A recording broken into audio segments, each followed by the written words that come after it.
รื่องnày khi trong này dây nở lơ video để làn phía tràn cứ làn cháy hay video muốn cho bạn dây tẹt tông cho mình Land Rover Defenderត្រូវបានឆេះហើយនេះគឺជា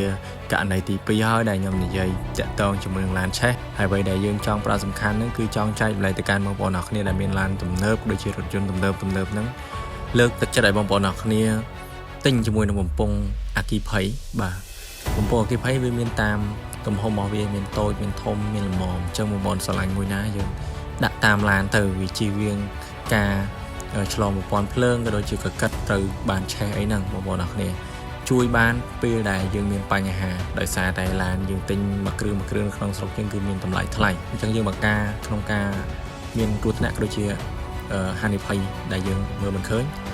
យើងអាចសង្គ្រោះបឋមបានករណីដូចជាករណី Lamborghini នេះគឺគាត់ចាក់ស្ដែងឡានហ្នឹងគឺវាមានបញ្ហាអីជាច្រើនធំដុំអីទេបងប្អូនគឺវាហុយតិចទេបាទគាត់ចុះមកគាត់ទៀតទឹកសុទ្ធហ្នឹងមិនមែនទឹកសុទ្ធដល់ធំទៀតគឺដបតូចឲ្យគាត់យកមកជះឲ្យជះធម្មតាទឹកសុទ្ធដបតូចហើយឡានហ្នឹងចាក់ស្ដែងគឺហុយនៅរៀងក្រោមដែរដល់ពេលអញ្ចឹងទៅយើងមិនអាចចាក់វាទៅដល់ទេអញ្ចឹងបើសិនជាមានបំពង់អគ្គិភ័យតូចមួយអាចដោះស្រាយបានមើលទៅអញ្ចឹងបងប្អូនអរគ្នាអាចរកមើលទៅដាក់តាមឡានបងប្អូនអរគ្នាទៅបាទវាល្អបាទខ្ញុំគិតថាវាល្អហើយនេះក៏មិនមែនជាបដោតសំខាន់តែលើឡានទំនើបតែបងប្អូនអរគ្នាសូម្បីតែឡានធម្មតា 10000